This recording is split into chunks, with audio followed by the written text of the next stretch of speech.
Recording in progress. जी Kavita ji start कर सकते हैं आप। ओके, डिटॉक्स एंड रिजुविनेशन हमारा नेक्स्ट कैटेगरी। हमारे पास है डिटॉक्स रिजुविनेशन के प्रोडक्ट्स। इसके अंदर कुछ ऐसे प्रोडक्ट हैं जो हमारे शरीर से टॉक्सिन्स को निकालने का काम करते हैं और हमारी बॉडी को रिजुविनेट करने का काम करते हैं। तो इसके अंदर हम सबसे पहला जो प्रोडक्ट है वो देखेंगे करक्यूमिन प्लस। करक्यूमिन क्या है? ये हमारा हल्दी का एक प्रॉपर्टी है, एक कंपाउंड है हल्दी का। हल्दी जिसको खाने में हम इस्तेमाल करते हैं, राइट? क्यों यूज करते हैं हल्दी को? तो पुराने जमाने में मैं बात करूंगी कि फ्रिज नहीं हुआ करता था। आज से 25-30-40 साल पहले की बात करूं तो पुराने जमाने में फ्रिज नहीं हुआ करता था और खाने को जब हम नॉर्मली बना के रख देते थे तो उसके अंदर कहीं ना कहीं कुछ टाइम के बाद बैक्टीरिया ना खराब होने का डर होता था। लेकिन करक्यूमिन वाला हल्दी अगर खाने में डाला गया होता तो खाना आसानी से जल्दी से खराब नहीं होता है, क्योंकि बैक्टीरिया इसमें पैदा ही नहीं होता इतनी जल्दी से। यानी कि हल्दी हमारा क्या काम करता है कि एक नेचुरल प्रिजर्व को रखने का काम करता है और शायद इसी कारण से खाने में हल्दी का प्रयोग स्टार्ट हुआ था, आज से 30-40 साल पहले की बात करूँ तो। और उसी टाइम की बात करूँ तो हड्डी टूटने पर क्या होता था, चोट पटक लग जाए हमको तो क्या होता था, हल्दी चूना वाला लेप मम्मी लगा देती थी। सर्दी जुकाम हुआ, थोड़ा सा भी छींक आया, मम्मी हल्दी वाला दूध पिला देती थी। तो फ्रेंड्स इतना असरदार होता था हल्दी, तब कहाँ हमको डॉक्टरों की जल्दी से दर्शन होते थे। लेकिन ये उस टाइम की बात कर रही हूँ 30-40 साल पहले। लेकिन अब ऐसा नहीं होता है। क्यों? क्योंकि इन काम करता था करक्यूमिन प्लस। करक्यूमिन हल्दी के अंदर उसको अलग से निकाल करके आज मार्केट में बेच दिया जाता है और मेनली हल्दी इसी करक्यूमिन के कारण ही असरदार होता है। तो करक्यूमिन तो निकल गया, तो इसीलिए जो हम हल्दी खा रहे हैं आज मार्केट से लेकर के, वो क्या है? वो केवल और केवल एक रंग है, कलर है।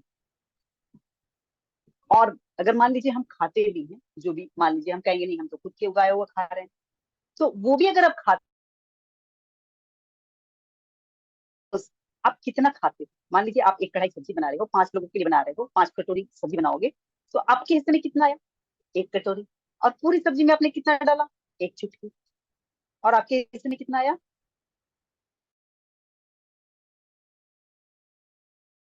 के अंदर कितना करके नहीं जा रहा है। इसीलिए विशेष लाया है आपके लिए करक्यूमिन प्लस, जिसके अंदर करक्यूमिन के साथ साथ है आंवला और पेपर। पेपर क्या काम करता है? तो हमारे शरीर के करक्यूमिन को पचाने का काम करता है, अब्जॉर्ब होने का काम करता है। और आंवला, क्योंकि करक्यूमिन का तासीर जो होता है वो गर्म होता है और आंवला का तासीर ठंडा होता है, तो दोनों को बैलेंस करने का काम हमारा आंवला करता है। ये एंटी कार्सिजेनिक है। कार्सिजेनिक यानी कि कैंसर से हमको बचाता है। आज के जमाने में ना फ्रेंड्स, आप ये नहीं कह सकते कि मैं थोड़े ना वो अल्कोहल लेती हूँ, मुझे क्यों लेना हो, मुझे क्यों होगा कैंसर।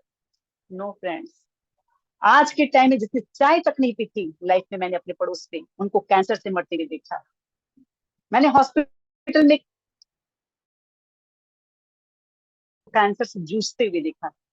सो प्रिकॉशंस बहुत जरूरी है फ्रेंड्स। इसके अलावा ये एंटी इंफ्लामेटरी है, यानी हमारे लीवर की सूजन को ये कम करता है। इसीलिए फ्रेंड्स हम सभी को इसका यूज जरूर करना चाहिए, क्योंकि प्रिकॉशंस।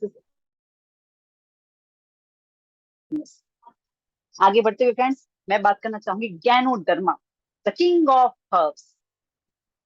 किंग ऑफ हर्ब्स, इसे ऐसा क्यों कहा जाता है? इसे ऐसा इसलिए कहा जाता है क्योंकि गैनोडर्मा, जो कि एक तरह का मशरूम है, रेड मशरूम, इसको इस्तेमाल करने का परमिशन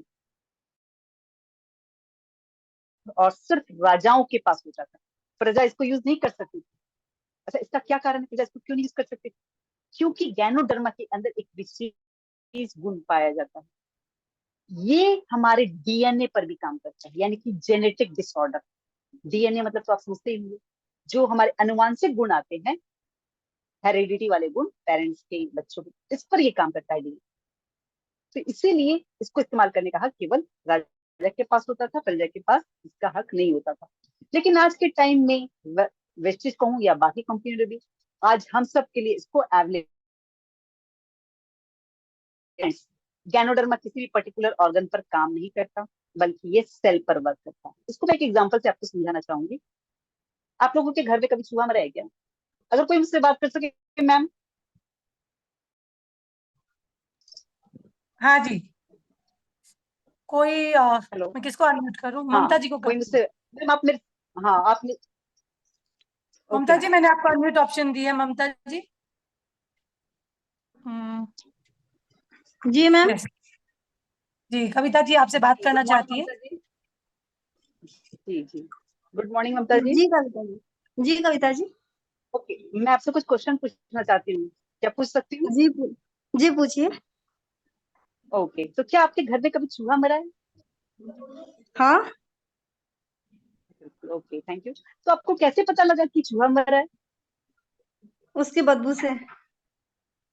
ओके, तो फिर आपने क्या किया? फिर उसको किसी चीज से उठा के बाहर फेंक दिया उसको।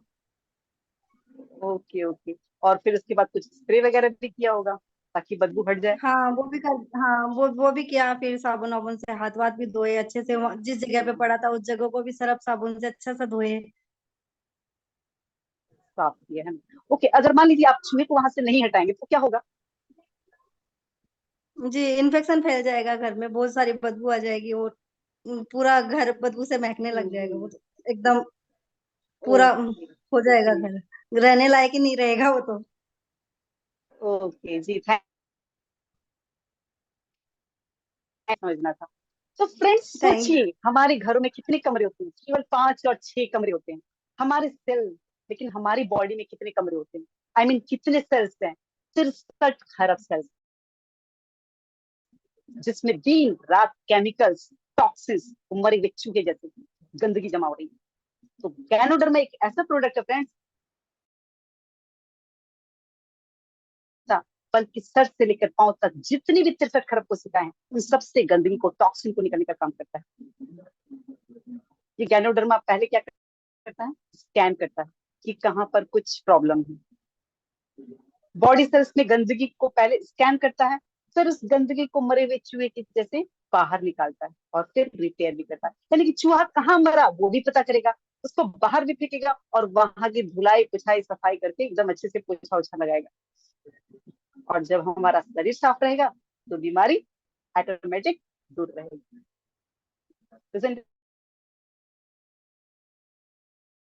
तो फिर गूगल सर्च में ऐसा पाया गया है, मैं आपको गूगल सर्च की भी बात बताता हूँ, और ये किसी ट्रेनिंग से मैंने नहीं लिया, ये गूगल सर्च की मैंने की। ये आपके बॉडी में हैप्पी वाले केमिकल्स, हार्मोन्स रिलीज करता है, जिसके कारण कि आपके अंदर एक हैप्पीनेस वाली फीलिंग आती है। और जब आप हैप्पी होते हैं तो आपके अंदर के जो हॉर्मोन्स है वो बहुत अच्छी वाले केमिकल्स रिलीज करते हैं, जिसके कारण कि आपका बॉडी सेल्स बहुत सही मात्रा में रिकवर होता है। तो फ्रेंड्स, चाहे जेनेटिक प्रॉब्लम हो, चाहे ब्रेन हो, नर्व से रिलेटेड हो, छोटा पुराना कोई भी घाव क्यों ना हो, क्योंकि इसके टेस्टिमोनियल भी है मेरे पास, उन सब में गैनोडर्मा हमें काम करता है। यानी कि आप इसको मान के चलिए कि हर एक प्रॉब्लम में आप कुछ दीजिए या न दीजिए, इसको आप देख सकते हैं। ओवरऑल वेलनेस रिजल्ट है इसका। नेक्स्ट है हमारा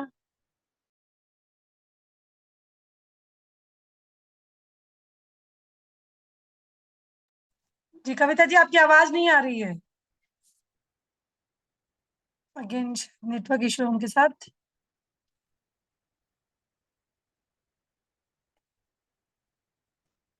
या तो हाथों में मिलेंगे आपको, या फिर पैर के तलुओं पर जाकर खत्म होते हैं। और जो हमारा हार्ट यानी कि हमारा दिल है, वो ब्लड सर्कुलेशन का काम करता है, ये भी हम लोग जानते हैं। एंड वी ऑल नो कि ब्लड क्या है? तो क्या है भाई? ये लिक्विड है। और लिक्विड नीचे से ऊपर की ओर जाता है या ऊपर से नीचे की ओर आता है स्पीड में?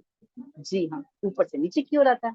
सपोज मान लीजिए मैं अभी बैठी हूँ, ठीक है, या फिर मान लो मैं खड़ी हूँ और मेरा दिल तो में धड़क रहा है। अब मान लो मैं अभी खड़ी हूँ और मेरा दिल धड़का, जैसे दिल ने धड़का वैसे ही दिल ने पंप किया ब्लड को लेफ्ट साइड से। हमारा ब्लड, ये हार्ट किधर होता है? लेफ्ट साइड में होता है। तो लेफ्ट साइड से ब्लड का प्रवाह का सर्कुलेशन हुआ, यानी कि ब्लड का सर्कुलेशन हुआ, और वो किधर होगा? नीचे की तरफ। यानी कि जैसे मेरा दिल धड़का, ब्लड नीचे की तरफ जाना स्टार्ट हो गया। और जब खून यानी कि ब्लड ऊपर से नीचे की तरफ जाएगा तो फिर वो कहाँ पर पहुंचेगा? पैरों की तरफ। अब पैरों की तरफ तो पहुंच गया, लेकिन अब क्वेश्चन ये है, ऊपर से नीचे तो पहुंच गया, लेकिन अभी नीचे से ऊपर कैसे आएगा? है ना? ऊपर से नीचे तो आराम से पहुंच गया, क्योंकि दिल धड़का, पंप किया और ब्लड हमारे ऊपर से नीचे पहुंच गया। लेकिन अब सवाल ये है कि नीचे से ऊपर कैसे आएगा? तो फ्रेंड्स, जब हम चलते हैं, जब हम चलते हैं तब हमारे पैर के ऊपर प्रेशर पड़ता है, और उस प्रेशर की वजह से खून फिर से पंप होकर के ऊपर की तरफ आता है। और शायद यही कारण है कि हमारे पैरों के तलवे को सेकंड हार्ट भी कहा जाता है। लेकिन अब क्वेश्चन एक और है कि रात को तो हम चलते नहीं, हम तो सोते हैं, तो ये सेकंड दिल काम भी नहीं करता, क्योंकि हम तो चलते ही नहीं। सिर्फ ऊपर वाला दिल काम करता है उस टाइम, तो ऊपर वाला, क्योंकि हम उस समय क्या होते हैं, सो रहे होते हैं। तो उस समय क्या होता है, मैक्सिमम ब्लड नीचे की तरफ दिल द्वारा धकेला जाता है। अब चूंकि सिर के नीचे हमारे तकिया होता है, तो ऊपर का जो बॉडी पोर्शन होता है वो थोड़ा सा ऊंचा होता है, जिससे कि मैक्सिमम टू मैक्सिमम ब्लड नीचे की तरफ यानी पैरों की तरफ पहुंच जाता है, और उस टाइम काम करता है हमारा डिटॉक्स फुट पैच। अब ये डिटॉक्स फुट पैच कैसे काम करता है?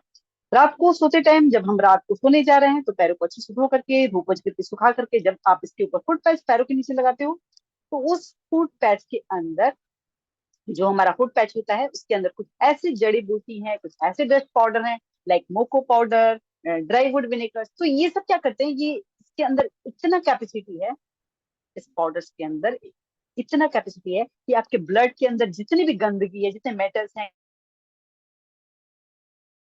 जो भी जमा है, उसको पसीने के द्वारा आपके पैरों के नीचे से भी निकाल लेता है, मैग्नेट की तरह। और जब पूरी रात आप सोए हुए होते हैं, तो मैक्सिमम पोर्शन ऑफ ब्लड नीचे की ओर होता है, और ये पसीने के द्वारा आपके शरीर में जो भी जमा हुआ टॉक्सिन है, उसको हमारा फुट टच क्या करता है, एक मैग्नेट की तरह निकाल लेता है। यानी कि ये किडनी का काम भी करता है। रात को आप सफेद पैच लगाकर सोते हो, और सुबह उठकर देखोगे तो सफेद पैच काला कलर का हो जाता है, चिपचिपा, दुर्गंधित, जहरीला हो जाता है। और ये जहर कहाँ से आया? शरीर में जो भी पॉल्यूशन और मिलावटी केमिकल वाला जो हम भोजन खा रहे हैं, रोज रात को केमिकल वाला दवाइयां ले रहे हैं, जो भी टॉक्सिन जमा हो रहे हैं, उन सब के कारण होता है। ऐसा नहीं है कि केवल फूड पैच ही हमारा काम करता है, इसको निकालने के लिए, इन टॉक्सिन्स को निकालने के लिए नेचर ने भी बहुत बहुत सारे उपाय कर रखे हैं, लाइक स्टूल, यूरिन, पसीना, उल्टी, नाक, ये सारे उपाय दे रखे हैं नेचर ने। लेकिन खाना फाइबर युक्त नहीं है हमारा, तो कॉन्स्टिपेशन रहता है, स्टूल सही से निकलता नहीं, और पानी, पानी हम कितना पीते हैं भाई, सब जानते हैं। तो यूरिन भी सही से नहीं निकलता, और पसीना वो हम कितना बहाते हैं, वो तो सभी को पता है। एक्सरसाइज के नाम पर क्या करते हैं, कुछ भी नहीं करते। कब कभी कभार अगर जिम में चले भी जाते हैं, तो वहां पर भी क्या लगा होता है, एसी लगा होता है, और हमारे घरों में तो एसी है ही, तो पसीना कहाँ से निकलेगा भाई? तो टॉक्सिन तो बॉडी से निकल ही नहीं पाता, और यही टॉक्सिन फ्रेंड्स हमारे शरीर को खराब कर देते हैं। पहले के जमाने में क्या होता था, लोग नंगे पैर चलते थे। आज भी बहुत सारे डॉक्टर्स बोलते हैं नंगे पैर चलिए, और सबसे बेसिक मोस्ट इम्पोर्टेंट चलिए। और जो घर होते थे, वो पहले के जमाने में क्या होते थे, मिट्टी के बने होते थे, जिन पर गोबर मिट्टी से पुताई होती थी। आज भी गांव में होता है, मैं चूंकि गांव में रहती हूँ, मैं देखती हूँ जब सुबह मॉर्निंग वॉक पे जाती हूँ, तो गोबर, मिट्टी, नंगे पैर, तो कहने का मतलब ये नेचुरली डिटॉक्सिफिकेशन होता था हमारा। लेकिन आज के टाइम में हमारे घर कैसे थे, मार्बल के बने होते हैं, वॉक हम कितना करते हैं। तो वेस्टेज का सॉल्यूशन फूड पैच के रूप में आपको दे रहा है फ्रेंड्स, जो सोते हुए भी हमारे शरीर से टॉक्सिन्स को बाहर निकाल देता है। So it is the one of our best catalyst, best product. इसके आगे बढ़, फाइबर। आज की डेट में हम सभी कौन सा खाना खाते हैं, कार्बोहाइड्रेट खाना। वो तला हुआ गर्मा गर्म समोसा, वो एकदम भुनी हुई लाल करारी करारी, आहा हा, सूखी सब्जियां, देख के मुंह में पानी आ जाता है ना, नूडल्स, मोमो। लेकिन फ्रेंड्स, ये सारा का सारा क्या है, मैदा का बना है। क्यों? क्योंकि हम जो भी खाना आज खा रहे हैं कार्बोहाइड्रेट, और हमें कॉन्स्टिपेशन की प्रॉब्लम रहती है, और ये शिकायत आज के टाइम में लगभग लगभग हर घर में। इसका कारण क्या है, लैक ऑफ फाइबर। क्योंकि आज हम मैदा खा रहे हैं, जो रेडीमेड आटा मिलता है, चोकर के रूप में नाम पे कुछ होता ही, वो लाइक एकदम वही होता है, मैदा। तो वेस्टेज का फाइबर आपको इसका सॉल्यूशन देता है। आपको क्या करना है, इसे आप सुबह खाली पेट एक गिलास पानी में एक चम्मच घोलो और पी जाओ। और लेकिन इसके साथ साथ वेरी मस्ट है कि आप दिन भर में कम से कम 4 लीटर पानी पीजिए ताकि ये फाइबर आपके पेट की सफाई अच्छे से कर सके और आपको बेस्ट रिजल्ट मिले। इसलिए आपका अधिक पानी पीना मस्ट। डायबिटीज को, आपके वेट को भी मैनेज करने का काम करता है, क्योंकि फ्रेंड्स पेट सफा तो हर रोग दफा, isn't it? चलिए आगे बढ़ते हुए हम बात करते हैं मेलाटोनिन स्प्रे। ये क्या काम करता है फ्रेंड्स? सुबह कभी कभी आपके साथ होता है क्या? अब 7 बज गया, उठना तो पड़ेगा, तो लेकिन उठने का मन नहीं करता है। शरीर तो उठ ही रहा है लेकिन मन मेरा बिल्कुल थका हुआ है, मन बिल्कुल नहीं कर रहा। मन करता हो कोई कह दे कि यार अभी तो 6 बज रहा है, 1 घंटा तो और सो सकती है, 1 घंटा और सो जाए, मजा आ जाए। ऐसा आपके साथ होता है? तो फ्रेंड्स ये क्यों होता है?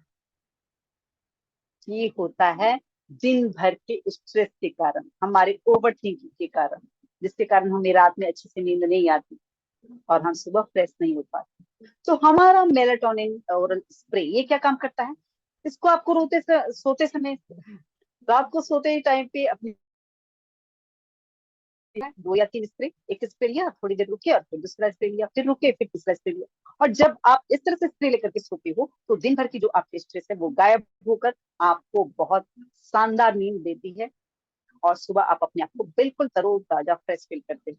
तो जिनको भी नींद आने की प्रॉब्लम है, साउंड स्लीप की प्रॉब्लम है, या फिर सुबह उठने का मन नहीं करता है लेकिन उठना पड़ता है, लेकिन उठने पर आपको ताजगी का एहसास नहीं होता है, तो एक बार जरूर ट्राई करें मेलाटोनिन ओरल स्प्रे। आगे बात करेंगे हम वेस्टर्न आई सपोर्ट। फ्रेंड्स, खूबसूरत दुनिया को देखने के लिए आंखें भगवान का दिया हुआ अमूल्य उपहार है और इस उपहार को संभाल कर रखना हमारी प्रायोरिटी। आई सपोर्ट हमारी आंखों की हर प्रॉब्लम का सॉल्यूशन। वैसे देखा जाए ना फ्रेंड्स, तो हम अपनी आंखों के साथ बहुत नाइंसाफी करते हैं। कैसे करते हैं?